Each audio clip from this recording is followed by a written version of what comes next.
Hi there, I am Davy, Big Al's brother. I'm not going to sing you a song, or I'm not going to tell you a poem, but I will tell you a Big Al story to help him to celebrate his 65th birthday. The purpose of this is to encourage you to donate to a charity which is close to Big Al's heart. It is the Trussell Trust, which is helping the work of the UK food banks. You will find details of how to donate on this page. Big Al has a passion for football. He loves the sport, and he even once had a season ticket at Old Trafford, Manchester, to watch Manchester United play. His favourite all-time player was George Best.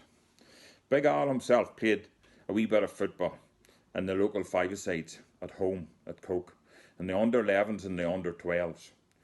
When he got too old to play at that age group, he then went on to manage some of the under-11 and under-12 teams, where he had good success in winning some of those competitions.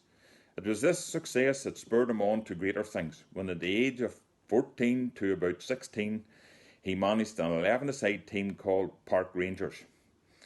Most of the players were younger than Alan, and most of them were coming initially from the Coke area, where Alan lived and was born and reared. As the team became more and more successful, the scope for finding players widened to include Cookstown, the local town. Alan's team was very successful and went on for long periods of time unbeaten. It has to be said that in those days there was no youth football in the area at all, apart from the school football teams. Everybody wanted to play for Park Rangers at that time. Alan is a born organiser, and it was no different in those days. He arranged fundraising events to buy the kits, he arranged transport to the matches, he arranged the matches themselves, and he scouted and he picked the teams. He was looked upon as an Alex Ferguson type manager, a father figure and loyal to his players. Even to this day, if you mention Park Rangers to those players who played in that team, they remember with great joy the great times they had. They'll even talk about the way Alan looked after them and the good teams that they played at that time. It was a great learning curve for many of those players who went on to play in the Irish League, which is the top standard of football in Northern Ireland. One of them becoming a full-time footballer in Australia.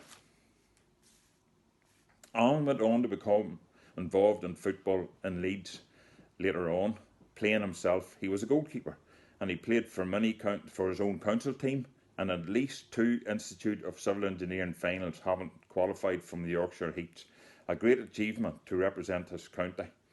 It was during these matches that he was asked and scouted to join Harehills Lane Football Club as a goalkeeper.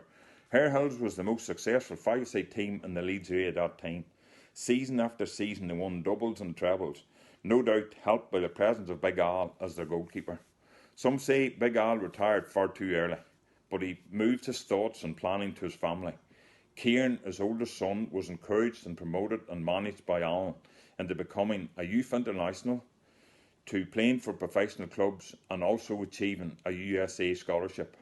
Samuel, his youngest son, also was managed by Alan, and during his youth years also achieved some merit.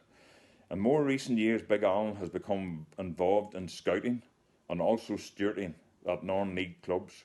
There's one thing you can say about Big Al: if he takes anything on, he will give it his undivided attention, and I'm sure that anyone who knows him will agree with that statement.